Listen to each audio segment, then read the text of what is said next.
Yeah, so again, just welcome everybody and welcome those who've just joined. This is the Future Labour Market Trends CPD session. And we're Dan and Peter. So I'm Peter and Dan is also with me, my colleague. We're both higher education progression advisors who work for HEPC. And we deliver sessions like this throughout South Yorkshire in conjunction with the Uni Connect programme.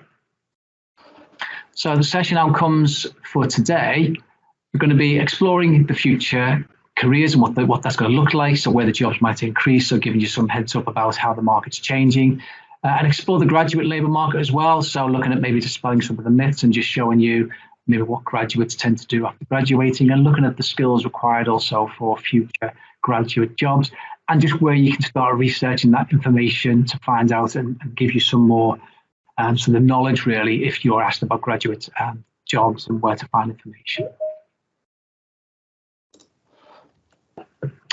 We're going to start off with a quick quiz. I'm going to hand over to Dan at this point, who's going to go through the quiz with you, and I will monitor chat, so please feel free to pop any answers into chat and I can feed that back to Dan. And yeah, Dan, over to you. Fab. Cheers, Peter. So hi, everybody. Thanks for joining us with the session. We're just going to get going with a bit of a quiz just to get your brains engaged at the end of what I'm sure has been a long day and potentially quite a long term as well. So if you just want to pop answers in the chat as you go through, and Peter will feed that back to me. So looking at the graduate job sector then, which job sector do we think saw the biggest increase in graduate jobs in 2021? Is it A, sport and leisure, B, health, or C, the built environment? So if you just want to pop A, B, or C into chat, and we'll see what we've got.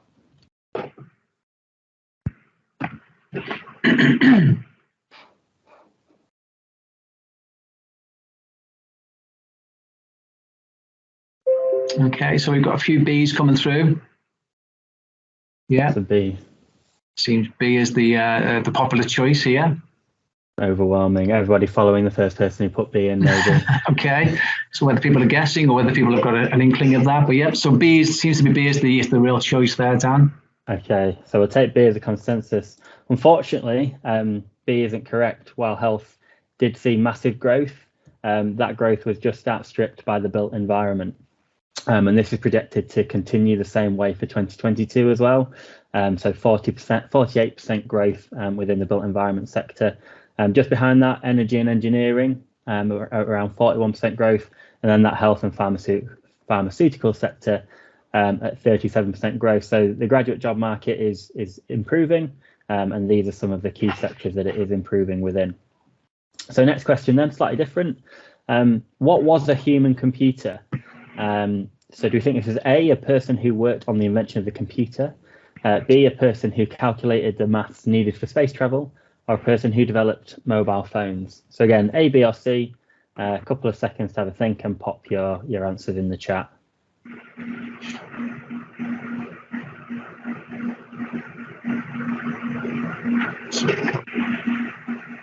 Okay, so yeah, a couple of B's coming through. It seems B. I don't know if everyone's following the first one, that post, but we seem to be following a trend, unless everyone's just going for the middle option. So someone's got B. Eventually, it will be the right answer. So yeah, just keep typing B. Maybe you might get a lucky vein. The law of averages, you'll get one right eventually. Yeah, so we've got an A coming through, but mainly it's B's. But someone said it's never the middle one. So let's see if that person's wrong or right, Dan. Well, they're both right and wrong because this time it is B and it is the middle one. So yeah, human computer, the person who calculated the maths needed for space travel.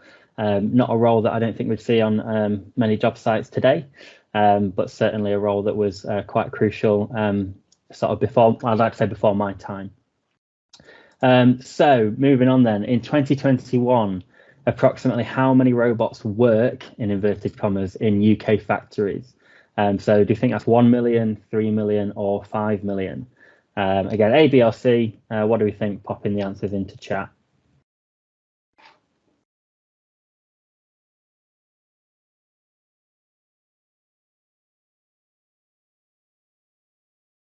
C seems to be the popular answer. So, and Julie's not gone for B this time. She's gone for C. Okay. So, do we think we've got a consensus on C? Consensus seems to be C. Got a couple more coming in. Maybe other people are guessing again. what will be. So we've had one for B come through. Okay. Right, well, I'll put you out of your misery then. We've got, it is B again. So we've tricked you and thinking that we wouldn't go B twice in a row. We have done. So yeah, that's 3 million robots working in UK factories. So quite a large number, and likely on the increase as time progresses, and inevitably an awful lot more than maybe were even 5 years ago. And then final question then, what does a swarm artist do? So do you think that's A, creating artwork on large pieces of canvas, creating artwork using drone swarms, or creating artwork using swans? So again, A, B, or C, have a little think, pop the answer in the chat.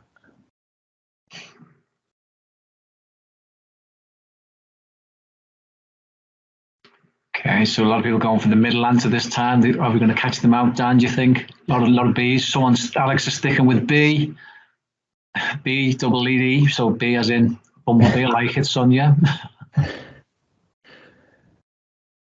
Yeah, so we'll go and say the audience are going for B.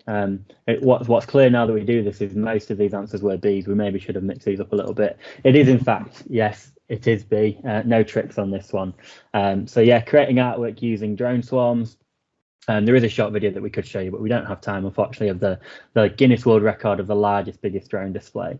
And so certainly that is a job that didn't exist maybe even 10 years ago, if not shorter amount of time ago. So thank you for your participation in that. And just invite you just to maybe pause for just a minute and just think, was there any rhyme or reason behind the questions we've just asked? Any thoughts or observations between sort of some common themes that we've covered in those questions?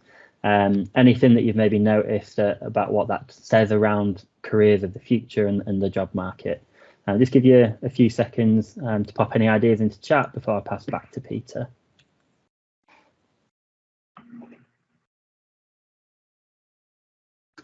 So I think a few people are typing, so new industries and how technology is changing the world of work. Yeah, absolutely. That was kind of the theme. So never heard of a swarm artist yet. So again, it's this idea that new jobs are being created. That was the point of that sort of little quiz. Yeah, someone's put problem solving, application and adaptability are key. Yeah, absolutely. The sort of the skills maybe that need to be used more in the future. Absolutely. Yeah, brilliant. So yeah, exactly that. The themes come through there. Absolutely. Yeah. Wonderful. So thank you for your participation with that. I'll pass back to Peter and we're going to look a little bit around the graduate job market. Okay, thank you, Dan. So we've looked at what's coming, and sort of the whole point of labour market information is about, what graduates do when they finish. On the screen here, obviously you can see some stats, and it's about dispelling those myths, really. I mean, sometimes we hear that there's no jobs for graduates, you get a degree, sometimes there's a waste of money. But if you look at these statistics on the screen here, 4.5 million graduates, 2.5 million new professional level roles added to the economy since 2007. These figures certainly dispel the myths about not enough graduates. In fact, there's actually a shortage there. There was shortage in certain areas. So STEM tends to be the sort of shortage I was reading today. Probably physics, there's a big demand for physics and people who teach physics as well. So those STEM sort of careers still are needed. There's a big shortage in those areas as well. So again, it's something to bear in mind if you're a STEM focused teacher on call here today. Really start promoting those jobs and those opportunities for your students. Also, 72.4% of employed graduates were in non-professional level. So there's a high volume of graduates in a professional level job. So again, they are there. Those graduates are graduating, getting into those high level jobs, and the average salary as well is increasing. So obviously you've got the idea that salaries are rising. So it's worthwhile doing a degree. There's on average graduates do earn a lot more than your sort of level 3s, level 4 sort of level qualifications. So really positive is graduate jobs, it is worthwhile going. So again, something to bear in mind, and looking at these sort of higher level skills, we talked about it before. So the jobs that are on the increase are going to need sort of high level STEM skills as well. So those graduate opportunities are going to increase as well as technology becomes more and more used in the workforce. So just to look at the next slide, which is graduate labour market. So just to give you an example here of what's been happening over the last, well, maybe few decades really, to the graduate labour market. Obviously, there's kind of peaks and troughs, and you can see there what's interesting. There are several peaks and troughs. Maybe a good idea to maybe type in chat. Does anybody get any idea what the peaks and troughs? So you can see there we've got 2008-9, big massive drop there. Then we've got 2015-16, then we've got 2019-20. Does anybody know what those, why the graduate labour market fell off a cliff almost, especially in 2008-9?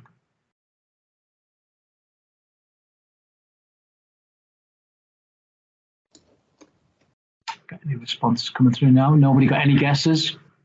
A couple of people starting to type now.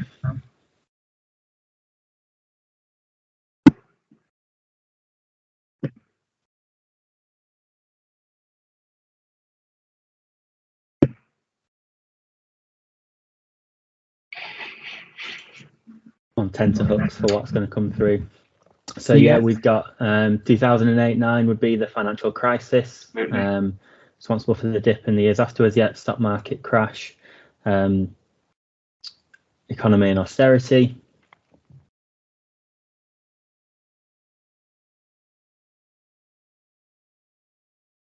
Yeah, economy changes. So yeah, so we've got obviously the 2009 is correct. That is the crash. I mean, obviously that wasn't just for graduates. That was across the world. So jobs in particular, the recession. But graduates do have more of a bounce back ability factor about them as well. So as you can see, it didn't take long for the graduate sort of labour market to recover. But then, of course, there was a little bit of a dip as well in 2015-16. Does anybody know what that particular dip was a result of, or could have been a result of?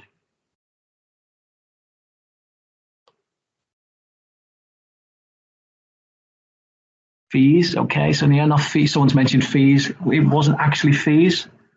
Think about what was happening in the political world at that time, particularly in the UK. This is the UK graduate labour market. Well done, Sonia. 10 points for you. Brexit happened, didn't it? So, obviously there was that uncertainty about employers, who they're going to employ, do they want to invest? So a lot of factors coming into that. So yeah. And then what about 2019, 2020? What happened? Can we remember what happened in 2019 and 2020? Yes, absolutely. COVID happened, didn't it? So a lot of employers, a lot of people on furlough, so employers weren't maybe employing. Some obviously the labour market in general sort of stagnated a little bit. Yes, so nice little mask emoji there to sum up exactly what happened.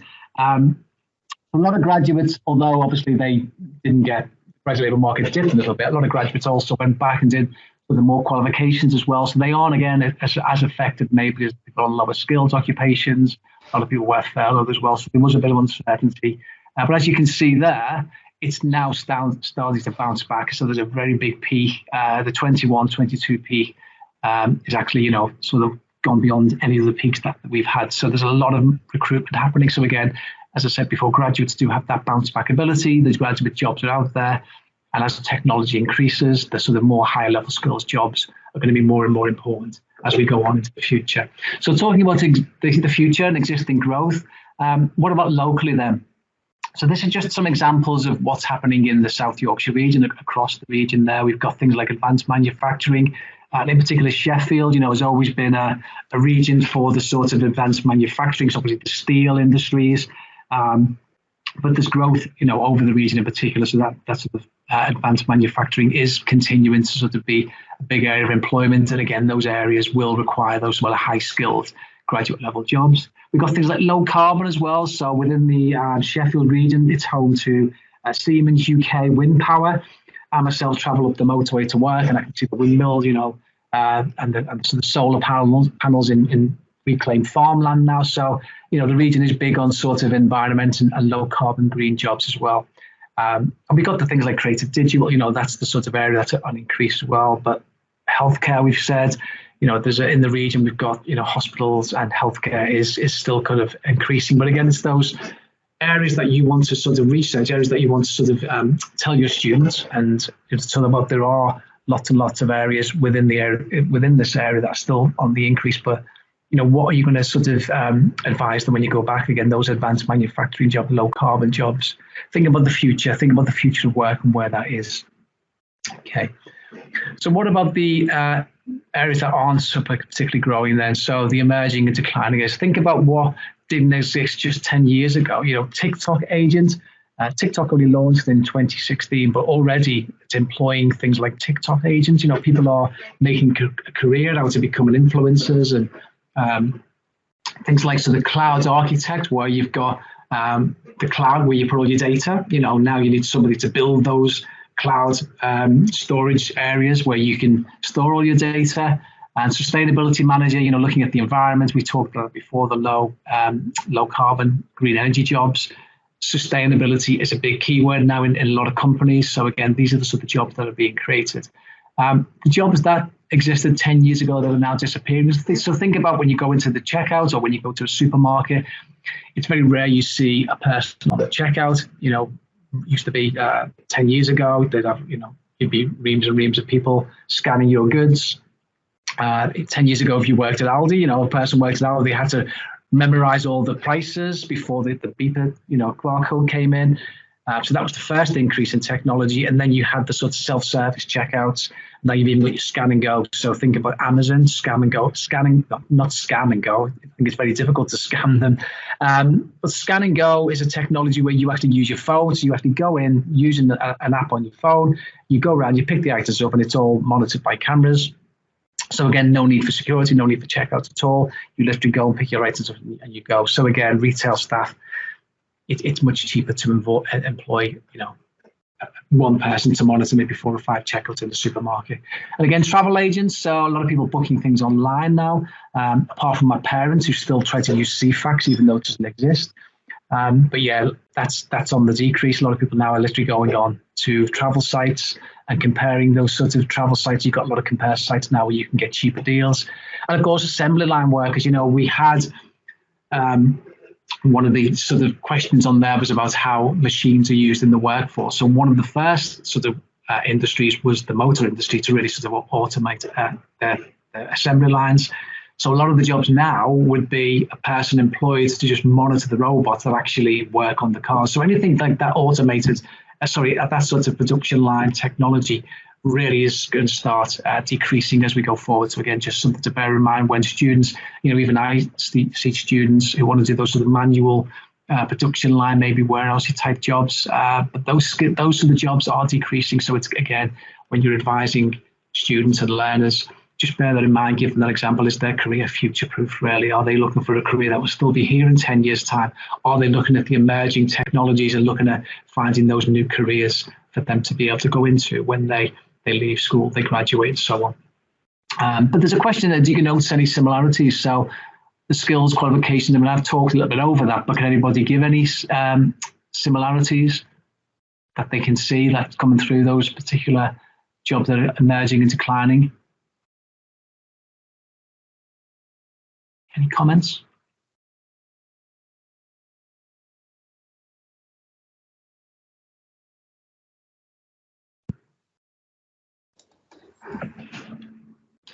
Okay, should we move on to the next slide though? Because this just kind of sums up what we were saying. Yeah, so energy, IT, digital, emerging sort of new jobs. Yeah, so things, higher skills. Yeah, higher skills are needed. So yeah, and again, this slide really sort of demonstrates the sort of areas that are at risk of being automated. So the sort of higher skilled jobs, the more professional managers, directors, senior officials, less likely to be automated. But you've got things like the sort of sales and customer service roles. You've got the admin and secretarial. So those things are all going. And I type up my notes, but I used to love watching a program called Mad Men, which was set in the 60s.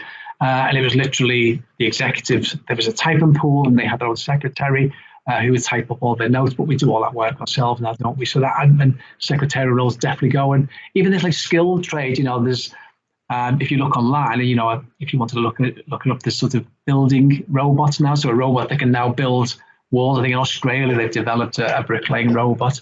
All it needs is one person to monitor the robot, another person to actually load the cement onto the conveyor. So those skilled trades as well, we thought they would maybe be around for a lot longer, but actually in the next 10 years, you're probably going to see a lot more sort of automation coming in, even to the construction trades as well. So that's a good graph that, as I said, just really highlights what areas are at risk from automation. You know that, and that you can find that from the site is bankofengland.co.uk. Knowledge Bank, will a robot take over my job? So again, if you just put in Bank of England, will a robot take over my job? It's a really good site for sort of finding out which jobs are at risk from automation. So if we move on to skills employers want. Sorry, this is the sort of local apprenticeship. So Dan will now take over and just talk a little bit more about sort of work options beyond obviously going straight into university. Dan, over to you. Yeah. Thanks, Peter. So yeah, I think you're just getting a bit of feedback off your mic, Peter. Cheers.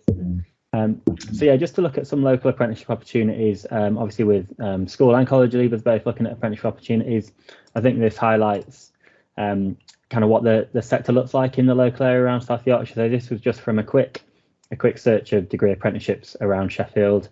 And you can see quite a common theme in the hiring degree apprenticeships that are available around engineering, around software, around sort of these higher level skills areas that are really sort of growth sectors that Peter's covered in the local area. And obviously, from my experience with working with young people, apprenticeships are an ever increasing option, an ever increasingly popular option, particularly for those post-18 learners who are looking to go into a degree apprenticeship as opposed to university. And so from a little bit of research into this, I just wanted to highlight some sort of key facts and figures around them. These aren't designed to sort of frighten young people, and I certainly wouldn't necessarily advocate sharing these directly with young people. But I think as their advisors, it's really important to sort of see what the picture looks like. So just from the latest data, so these are the latest starts. So people who started an apprenticeship in 2020-21. And so you can see there was over 320,000 apprenticeships started in the last year. But only 20% of those went to under 19s, which is the main groups that we work with. And when we look at higher and degree apprenticeships, just 3.6% of higher and degree apprenticeships go to under 19s. So while that it doesn't mean that it's impossible for a young person to get these opportunities, but it does highlight the competitive nature of them. And in fact, 71.5% of higher and degree apprenticeships went to over 25s. So I think we are aware of how companies and businesses are using degree apprenticeships. And so I think it's important to recognise that when young people are looking at apprenticeships, you know, even with the intermediate and advanced, the vast majority, the proportion, are going to over 19s. So they are up against people who are much older than them. So for those young people who are looking at these apprenticeships, it's really important that they have that backup plan, which is, I'm sure, a message that you're giving to them. But I think this data really highlights that. So what we don't want to do is say to young people, you've got no chance of getting an apprenticeship because they're so competitive. So that's not the message. It's just recognising that it is competitive and that it takes a real proactive young person and someone who's really switched on to be able to secure those opportunities.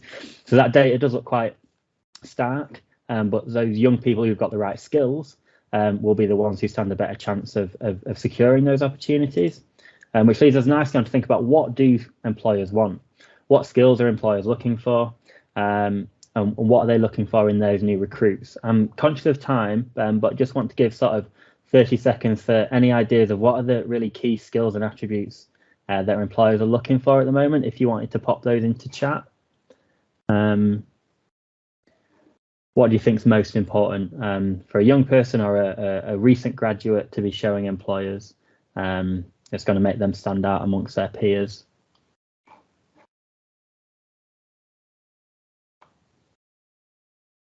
A couple of people typing, so just wait for a couple of answers.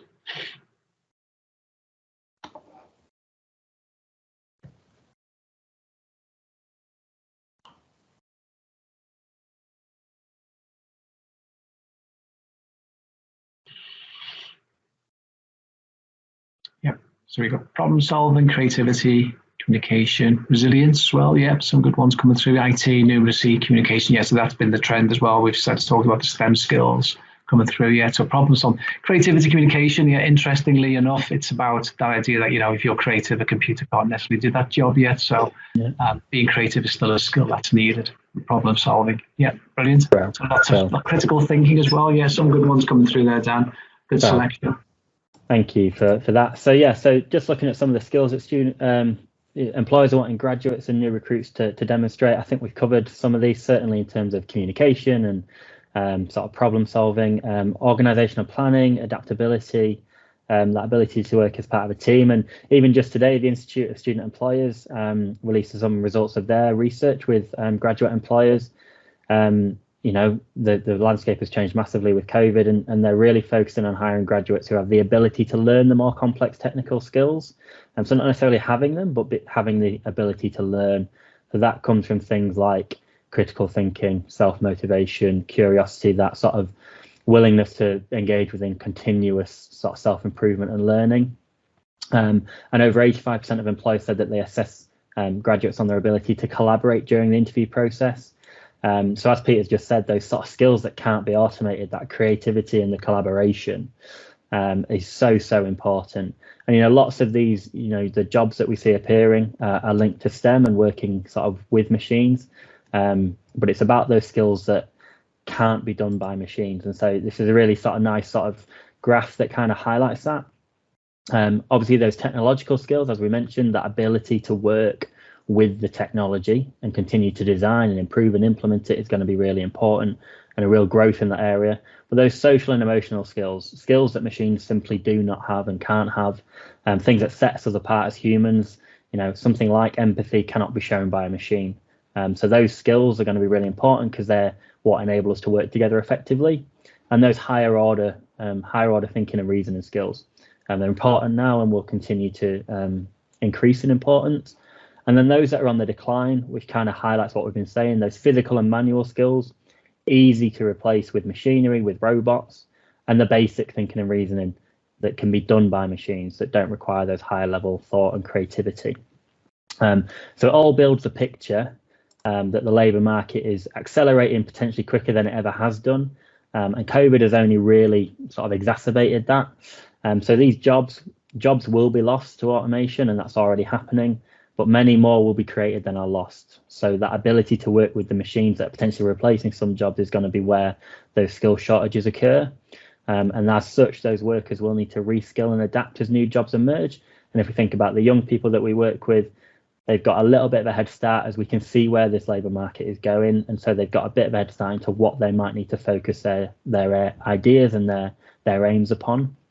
And more of these jobs are going to require higher level skills.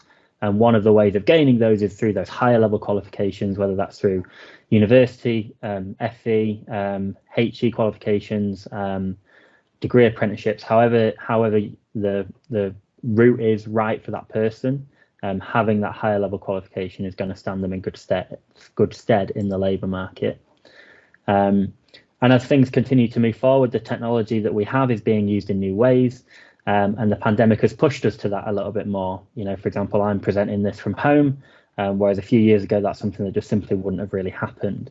So it's forced us to sort of change our approach to work and accelerated some of the changes that were already starting to happen.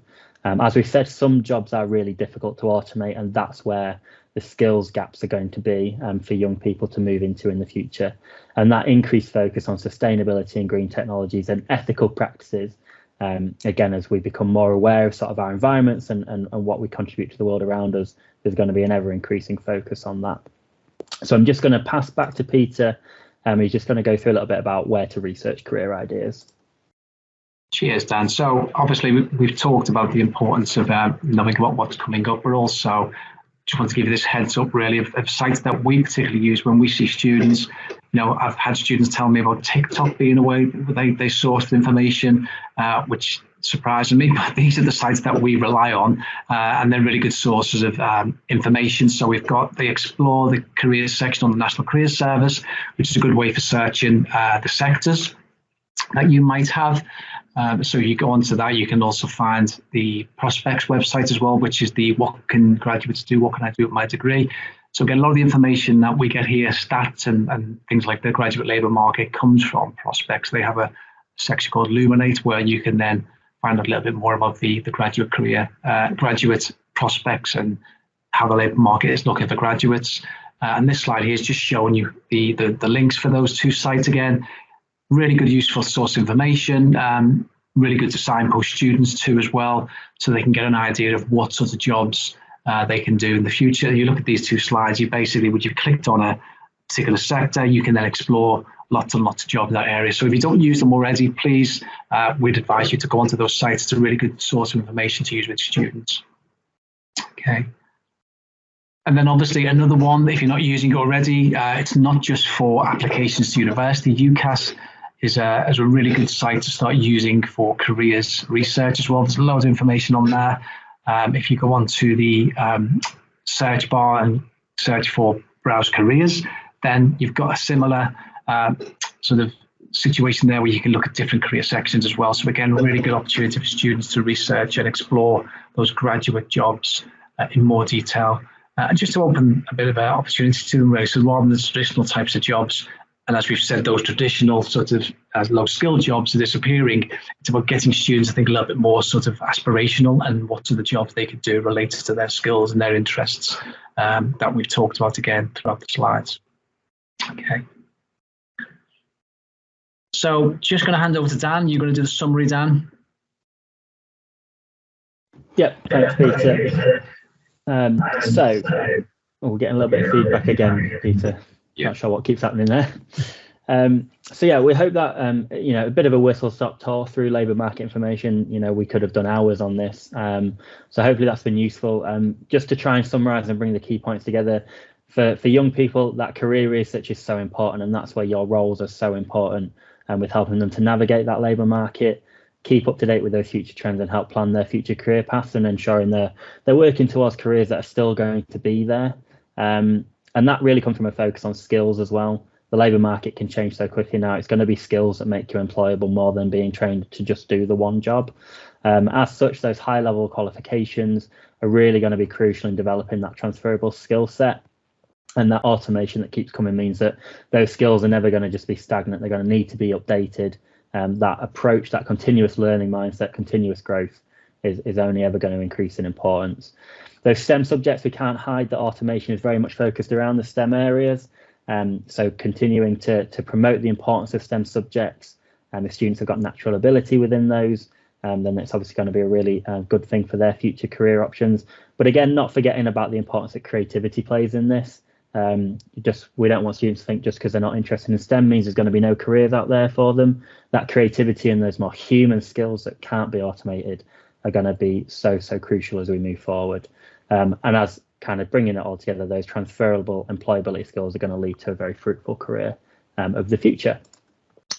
So we'd like to open up to questions. We're conscious that sort of 3 minutes over time here. So if you are looking to get away from the office and get home, please don't stay longer than you need to. But if you do have any questions, please do pop them into the chat. And I'll just flick on to the last slide while you're potentially thinking of any questions. If you do want to get in touch with us, we're very happy for you to do so. You can contact us via hepsi.org. And there is a short survey about this the session that we've done today.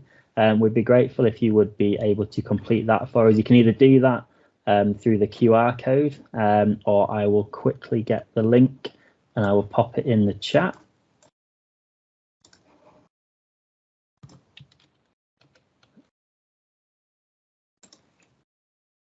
Just pop the link to that survey in the chat. So it's just 3 short questions about what you might have taken from today's session, and we'd be grateful if you could give us some feedback on that to help us see what we've done well, see what we can improve on for any future sessions that we do. And as I say, if you do have any questions, please do pop them in the chat now or get in touch with us in future.